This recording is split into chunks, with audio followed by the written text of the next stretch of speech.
Bonsoir à toutes et bonsoir à tous. Je me présente, je m'appelle Mathieu Bienvenu, je suis le directeur technique chez Stocomanie. Je travaille chez Stocomanie depuis 14 ans.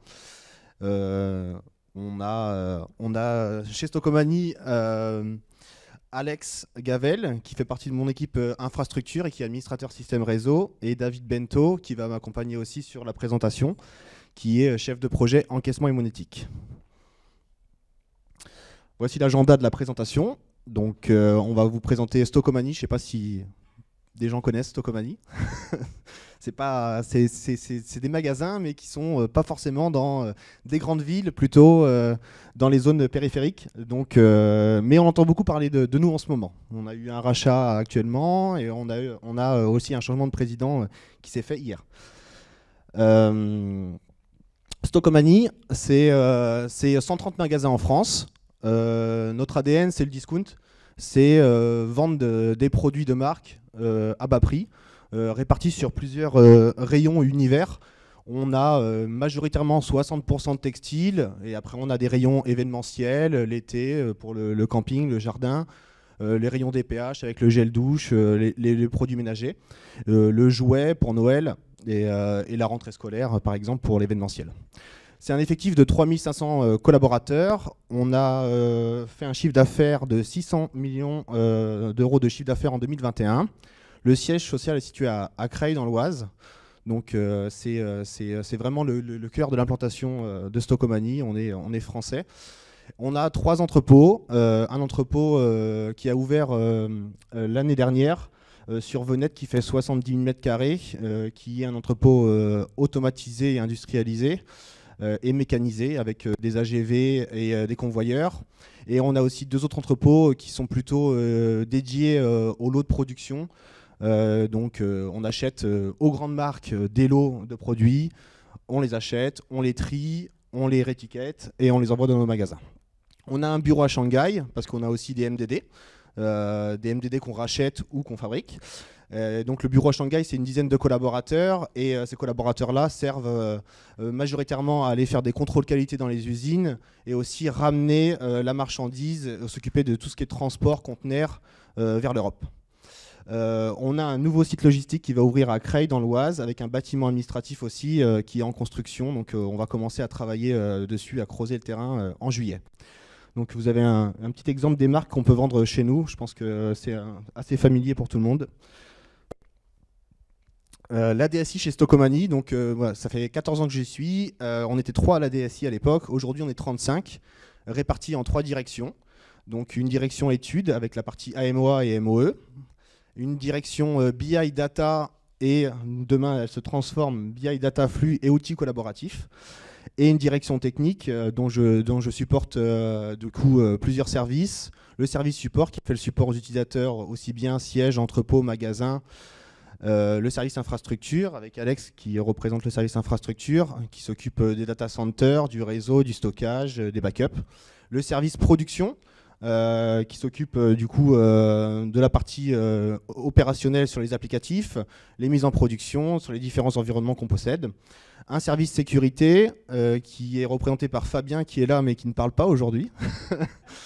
Et un service déploiement magasin pour les nouveaux magasins qu'on ouvre. On a une croissance environ de 10 à 20 magasins en ouverture par an. Et là, sur l'ambition de rachat, on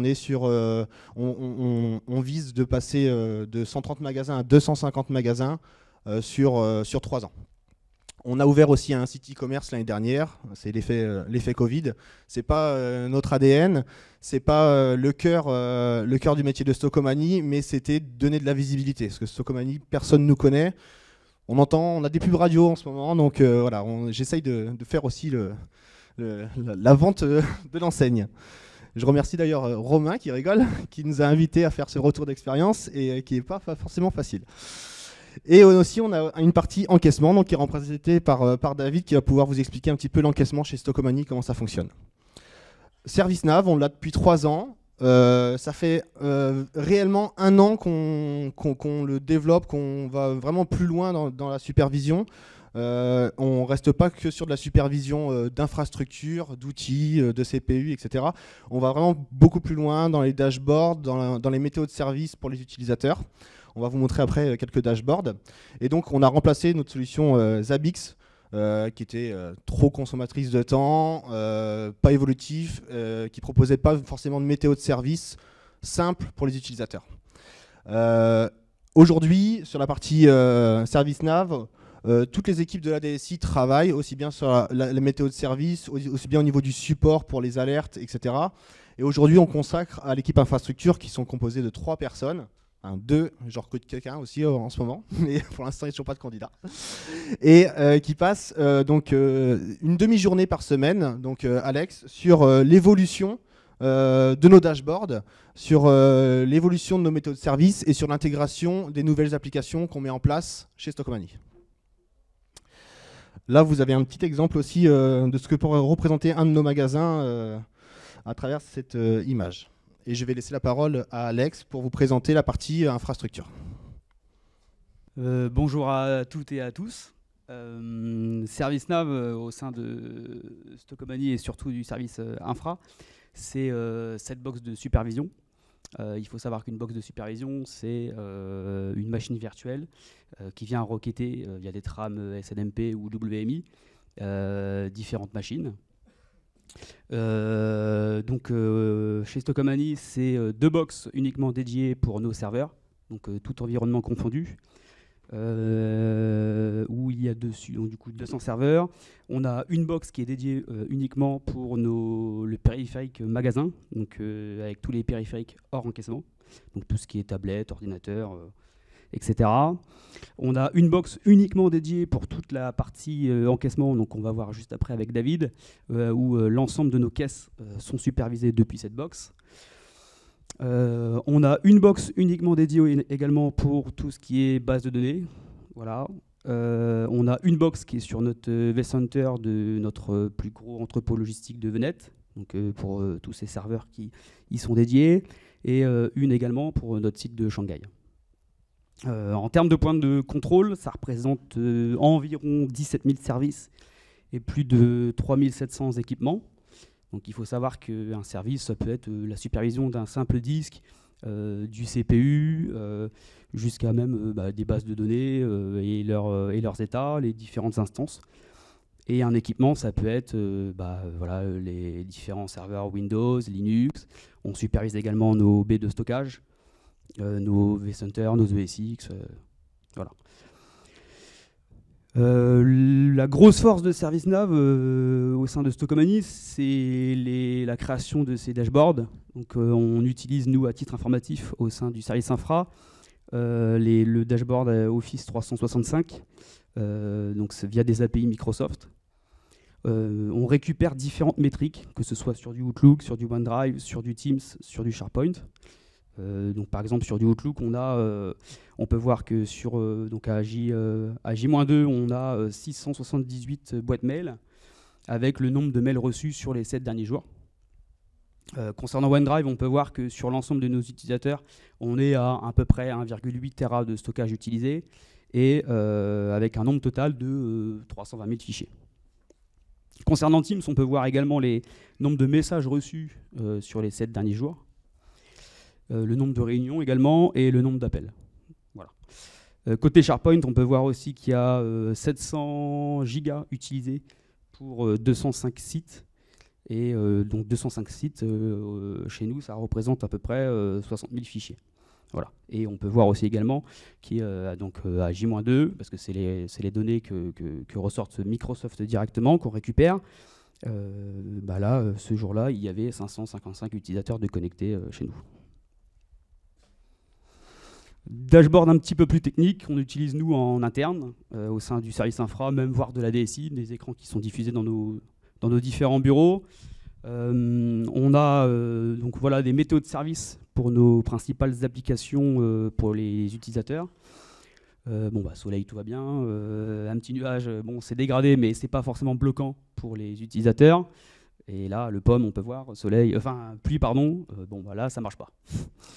On supervise aussi également, on a aussi des méthodes de service uniquement dédiées pour nous, notre service infra, concernant l'ensemble de nos ESX, l'ensemble de nos vCenter et nos serveurs d'impression. Voilà. Avec ServiceNav, on peut aussi superviser les différentes liaisons Internet. Donc on peut voir que là, sur ce dashboard-là, c'est intéressant pour nous. C'est que le matin, quand on arrive, des fois, quand il est 9 heures, sur la sortie Internet Orange, qui est juste là, c'est la sortie que les utilisateurs utilisent dans notre siège. On a aussi également la sortie Internet concernant SFR, donc concernant notre site logistique de Venette.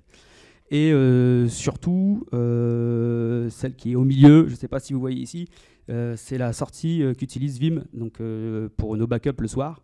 Donc quand on arrive le matin, forcément, on n'est pas forcément sur nos mails. S'il n'y a pas forcément eu cette courbe qu'on voit dans la nuit, on peut se dire que nos backups n'ont peut-être pas forcément réussi, et du coup, forcément, il peut y avoir un incident. Voilà pour ce qui est de la globalité au sein de nos différents dashboards sur le service infra. Et je vais passer la main à mon collègue David pour la supervision de l'encaissement. Merci.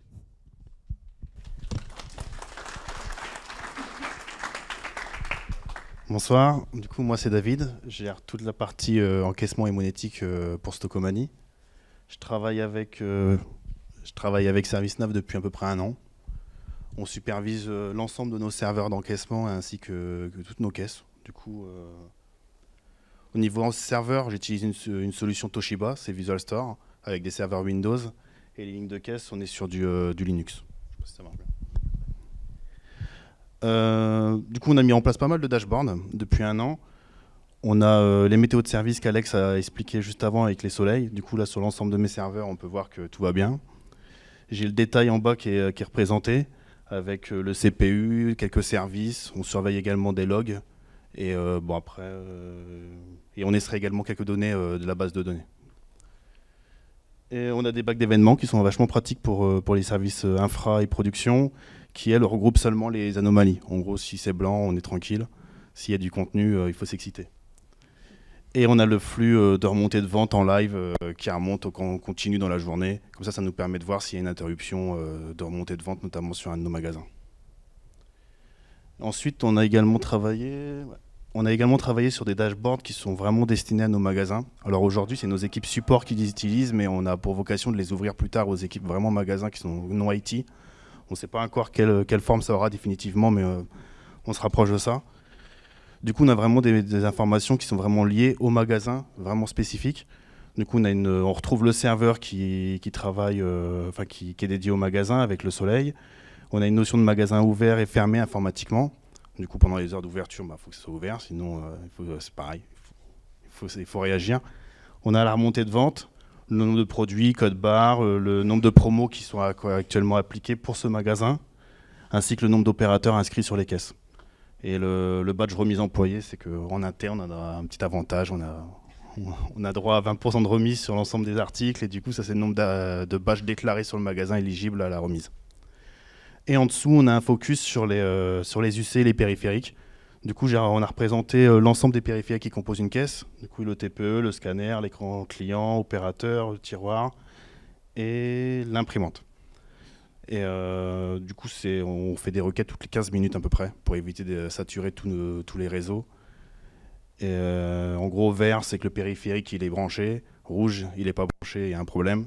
Et sur certains périphériques, comme l'imprimante, on va un peu plus loin. Si c'est orange, c'est que l'imprimante est connectée, mais ce n'est pas le bon modèle qui est installé sur la caisse. Ça permet de suivre un petit peu aussi nos prestataires sur le terrain. Du coup, voilà. Du coup, pour la mise en place, c'était plutôt simple. Puisqu'on a un parc assez uniforme, on a configuré l'ensemble d'un magasin type, et ensuite on a travaillé avec des imports export pour pouvoir importer toutes les caisses dans une seule fois. Il n'y a que la réalisation des dashboards où on en a fait un, et puis on a demandé à ServiceNav de les dupliquer 130 fois parce que ça faisait un peu de boulot quand même. Du coup, voilà pour ma partie, pour l'encaissement.